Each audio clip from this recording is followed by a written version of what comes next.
할렐루야, 사랑하는 프라미스 성도 여러분, 주님과 함께 평안한 밤을 보내셨습니까? 매 순간 일터와 가정에서 그리고 잠자리에서 주님과 함께 동행하는 그 자체가 은혜인 줄 믿습니다. 우리 모두 다 같이 찬송가 543장, 통일 찬송가 342장, 어려운 일 당할 때 찬송을 부르시겠습니다.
(8월 21일) 금요일 하나님께서 우리에게 주신 말씀은 이사야 30장 18절에서 33절 말씀이 되겠습니다.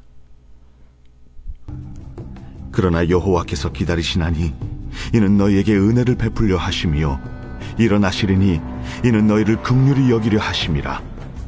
대저 여호와는 정의의 하나님이심이라. 그를 기다리는 자마다 복이 있도다.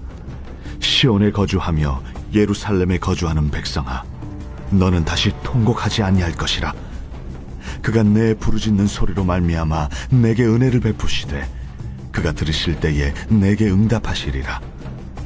주께서 너희에게 환난의 떡과 고생의 물을 주시나 내 스승은 다시 숨기지 아니하시리니 내 눈이 내 스승을 볼 것이며 너희가 오른쪽으로 치우치든지 왼쪽으로 치우치든지 내 뒤에서 말소리가 내 귀에 들려 이르기를 이것이 바른 길이니 너희는 이리로 가라 할 것이며 또 너희가 너희 조각한 우상에 입힌 은과 부어 만든 우상에 올린 금을 더럽게 하여 불결한 물건을 던짐같이 던지며 이르기를 나가라 하리라.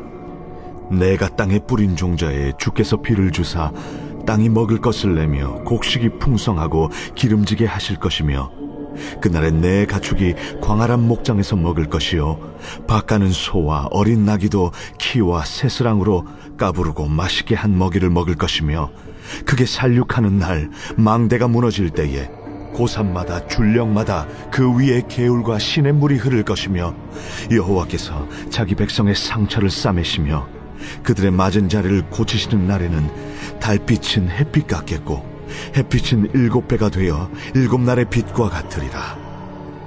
보라, 여호와의 이름이 원방에서부터 오되 그의 진노가 불붙듯 하며 빽빽한 연기가 일어나듯 하며 그의 입술에는 분노가 찼으며 그의 혀는 맹렬한 불 같으며 그의 호흡은 마치 창일하여 목에까지 미치는 하수 같은즉 그가 멸하는 키로 열방을 까부르며 여러 민족의 입에 미혹하는 재갈을 물리시리니 너희가 거룩한 절기를 지키는 밤에 하듯이 노래할 것이며 피리를 불며 여호와의 산으로 가서 이스라엘의 반석에게로 나아가는 자같이 마음에 즐거워할 것이라.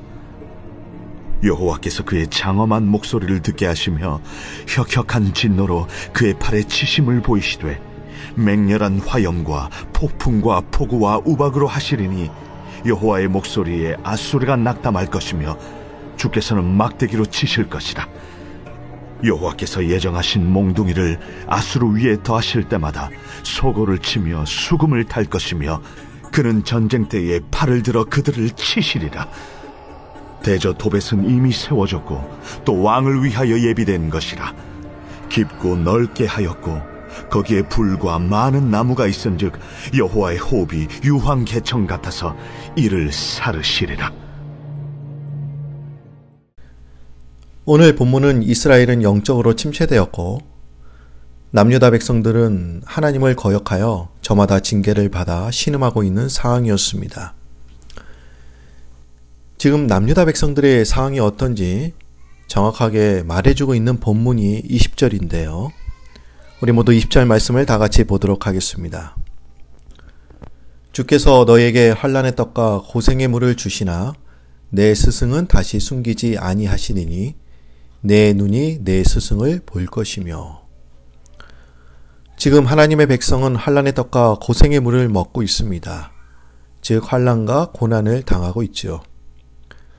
그리고 남유다 백성들은 아수르의 침략을 대응하기 위해 하나님을 등지고 애굽의 세력과 결탁을 했습니다. 이렇게라도 승리했으면 좋으련만 전쟁에서 비참하게 패하고 백성들은 절망에 빠지게 되죠. 이제라도 하나님 앞에 달려와 이제는 내가 살아도 하나님을 위하여, 이제는 내가 죽어도 주를 위하여 죽겠습니다. 이렇게 고백하고 항복하고 돌아오면 좋겠는데 이스라엘은 오히려 다른 방법을 강구합니다. 그때 하나님께서 남유다 백성들에게 이렇게 말씀을 하고 계시죠. 어떤 말씀을 하고 계십니까? 오늘 본문 18절 말씀을 보시기 바랍니다. 그러나 여호와께서 기다리시나니 이는 너에게 은혜를 베풀려 하시며 일어나시리니 이는 너희를 긍휼히 여기려 하심이라. 대저 여호와는 정의의 하나님이심이라. 그를 기다리는 자마다 복이 있도다.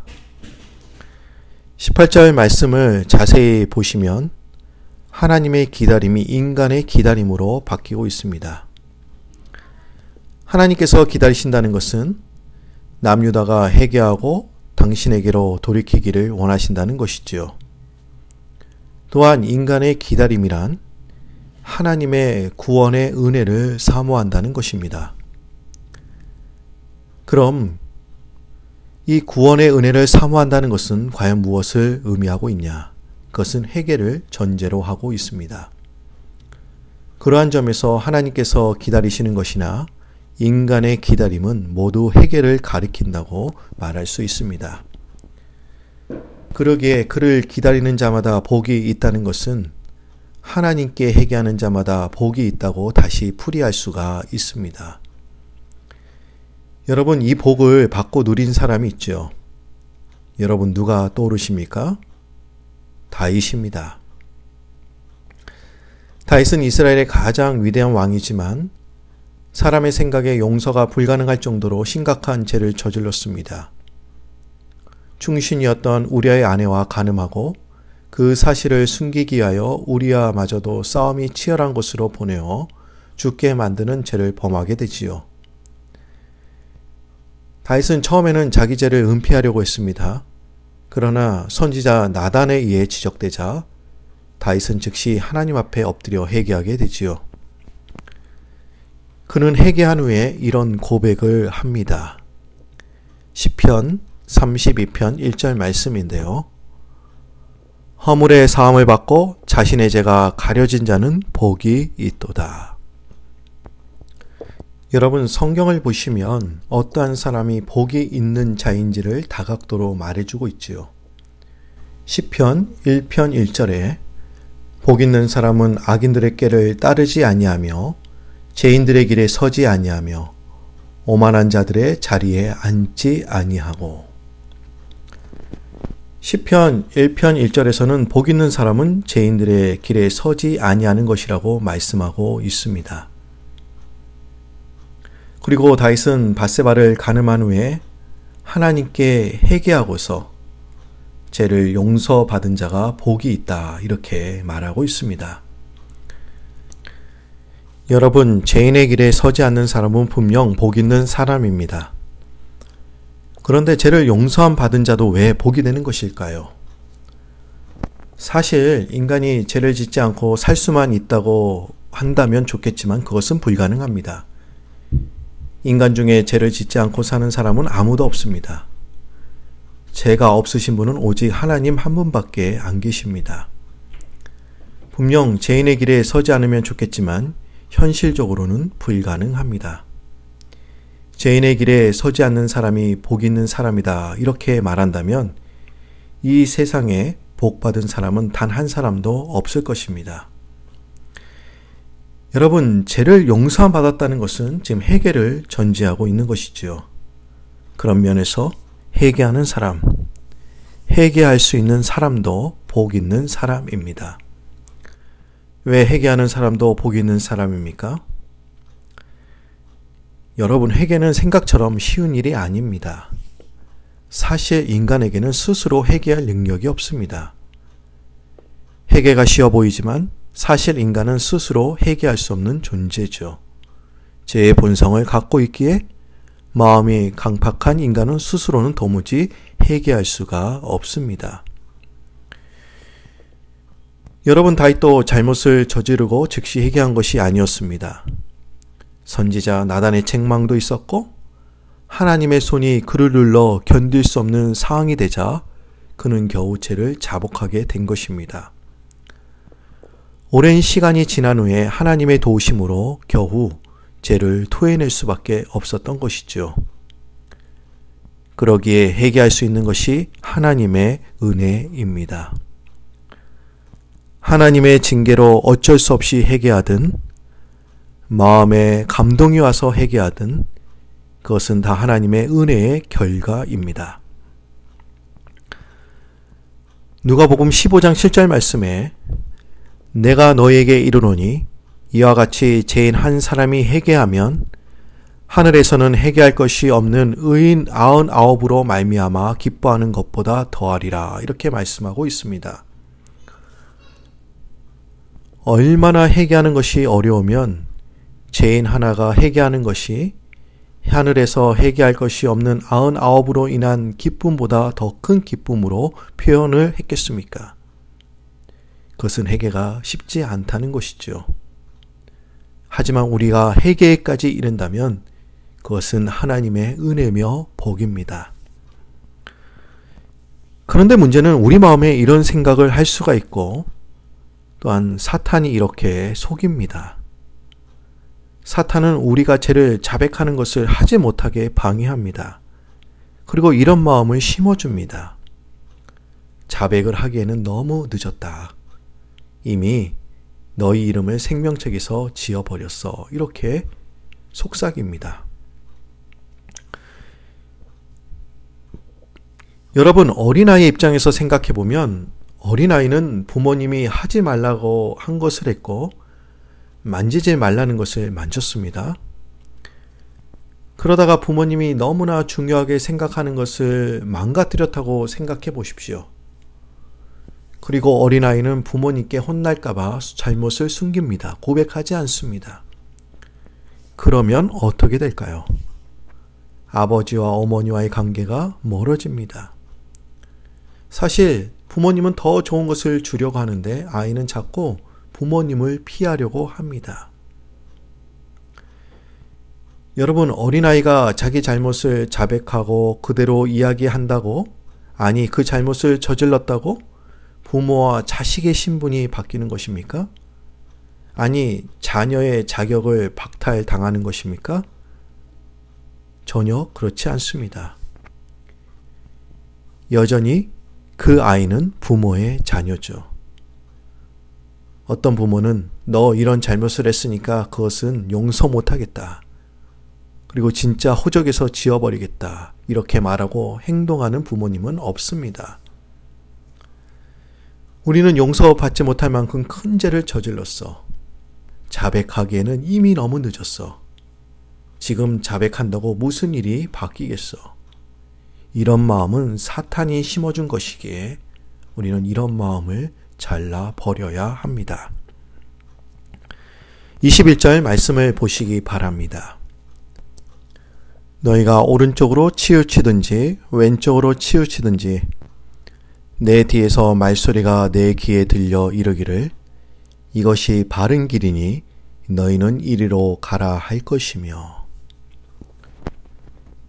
우리는 21절에서 주목해 봐야 될 구절이 있습니다. 여러분, 어디서 주의 음성이 들려온 것입니까? 주님의 음성은 나의 등 뒤에서 들려온 것이죠. 지금 어디론가를 향하여 부지런히 달려가고 있는데, 뭔가를 찾아서 두리번거리고 있는데 하나님의 음성이 내 등 뒤에서 들려온 것입니다. 지금 내 등 뒤에서 하나님의 음성이 들려왔다고 하는 것은 지금 하나님을 떠나 있는 상태를 의미합니다. 한국 대학생 선교회를 만드신 김준건 목사님은 모든 사람에게는 두 개의 방향밖에는 없다고 말씀하셨습니다. 하나는 하나님을 향한 방향이며 다른 하나는 하나님을 등진 방향입니다. 라고 말씀하셨습니다. 그러기에 회개는 하나님께 등진 방향을 돌이켜 유턴하여 하나님께로 향하는 것입니다. 여러분, 그 길이 복을 받는 길이며 바른 길입니다. 우리는 주님께서 말씀하신 길로만 가면 되는데 우리는 다른 길과 방법을 강구합니다. 우리 속담에 뭐로 가도 서울만 가면 된다라는 그런 말이 있죠. 가는 길이 잘못되었어도 목적지에 잘 도착만 하면 된다라는 그런 말입니다.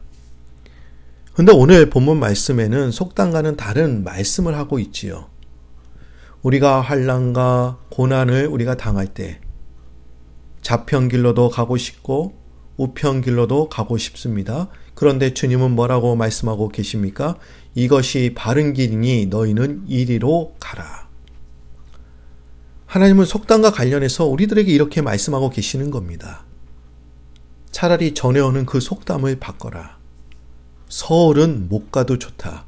바른 길로 가거라. 이렇게 우리들에게 말씀하고 계세요. 우리는 어려움이 닥쳤을 때 유탄하여 주님께로만 향하면 되는데 우리는 다른 편법을 쓰고 싶은 유혹을 받습니다. 내 인생의 문제를 해결해 주는 길이 있다면 타협하고 싶은 유혹을 받게 됩니다. 그러나 성경은 말씀하죠. 그것이 시험이라고. 여러분, 이 시험에 들지 마시기 바랍니다. 어려움 속에서도 우리는 바른 길로 가야 됩니다. 그것이 우리를 살게 해줍니다. 그 바른 길이 주님의 길입니다. 여러분, 주님께로 방향을 바꾼 자들이, 주님께 회개하는 자들이 복 있는 사람입니다. 방향을 전환한 사람들 가운데서도 편안을 느끼는 사람도 있고 느끼지 못하는 사람들도 있습니다. 내가 중생을 했느냐 안 했느냐가 확실치 않는 사람이 있는 반면 그렇지 않은 사람도 있습니다. 여러분, 임신한 분들도 얼마 동안은 임신이 되었는지 안 되었는지 전혀 모르는 사람도 있지요. 지금은 확실히 알 수 없지만 어느 순간 분명 그 변화는 나타나게 될 것입니다. 예수님을 믿고 예수 안에 있다면 더디 자라고 빨리 자라는 차이가 있지만 방향에 있어서는 근본적으로 하나님을 향한 방향으로 나아가게 됩니다. 하나님께 방향을 전환하는 것, 그것이 복을 받는 비결입니다. 이제 말씀을 마무리합니다. 여러분, 여호와를 기다리는 자는 복을 받습니다. 여호와께 방향을 전환하고 회개하는 자는 복을 받습니다. 또한 회개하는 것이 하나님의 은혜임을 감사하면서 우리의 믿음이 지금은 더디게 성장하더라도 하나님께로만 향해 있으면, 바른 길로만 향해 있으면 결국 복을 받게 된다는 사실을 깨닫고 오늘 설교 제목처럼 여호와를 기다리시는 프라미스 성도님들이 되시기를 주님의 이름으로 축원드립니다. 다 같이 기도드립니다. 하나님, 금요일 아침에 생명의 말씀을 듣게 하여 주시고 오늘 하루 주님과 동행하게 하심을 감사드립니다. 우리가 환난과 고난을 당하고 있을 때 주님께 자백하고 돌이키면 되는데 하나님, 그것이 쉽지가 않습니다. 세상에 우리가 알지 못하는 또 다른 방법이 있겠지 하면서 그곳에 눈을 돌립니다. 주님, 오늘 이 시간 우리들에게 말씀하셨던 것처럼 나에게 등진 너희들 지금이라도 늦지 않았으니 나에게 돌아오렴. 이 주님의 음성을 듣게 하여 주시고 오직 주님께로만 향하는 저희들 되게 하여 주옵소서. 여호와를 기다린다는 것은 여호와께 회개하는 자임을 알려주셨사오니 이 시간 우리의 죄가 주홍 같을지라도 눈과 같이 이어질 것이요 진홍같이 붉을지라도 양털같이 희게 되리라 라는 말씀을 믿고 주님께 회개하며 자복하는 저희들 되게 하여 주옵소서. 우리가 죄인의 길에 서지 않으면 좋겠지만 그것은 불가능한 일이기에 우리가 만약 죄인의 길에 서더라도 정도로 바른 길로 다시 돌아오게 하시고 회개하며 주님께 용서받는 자가 되게 하여 주옵소서. 우리가 주중에는 월요일부터 금요일까지 비대면으로 온라인으로 예배를 드리고 있지만 성전에 임했던 그 하나님의 성령이 동일하게도 가정에서도 임하게 하여 주셔서 성령께서 부어주시는 은혜와 역사를 경험하며 춤추며 기뻐하는 저희들 되게 하여 주옵소서. 이제 가을부터 코로나 2차 대유행이 시작된다는 보도자료가 계속 나오고 있습니다. 코로나 방심하지 않도록 도와주시고 매일매일 코로나와 싸워 이길 수 있는 건강과 지혜와 믿음을 허락하여 주옵소서. 지금 병상에 누워 이 방송을 보시고 계시는 분들 직접 주님께서 찾아가셔서 따뜻하고 인자하신 손으로 아픈 곳을 어루만져 주시고 그분들이 깨끗하게 치유받는 역사가 이 시간 일어나게 하옵소서. 오늘 주신 말씀 감사드리오며 예수님의 이름으로 기도드립니다. 하늘에 계신 우리 아버지여, 이름이 거룩히 여김을 받으시오며 나라의 마옵시며 뜻이 하늘에서 이룬 것 같이 땅에서도 이루어지이다. 오늘날 우리에게 일용할 양식을 주옵시고 우리가 우리에게 죄지은 자를 사하여 준 것 같이 우리 죄를 사하여 주옵시고 우리를 시험에 들게 하지 마옵시고 다만 악에서 구하옵소서. 대개 나라와 권세 영광이 아버지께 영원히 있사옵나이다. 아멘. 오늘 주신 말씀 붙잡고 우리 다 같이 주여 세 번 부르시면서 기도하도록 하겠습니다. 주여, 주여, 주여.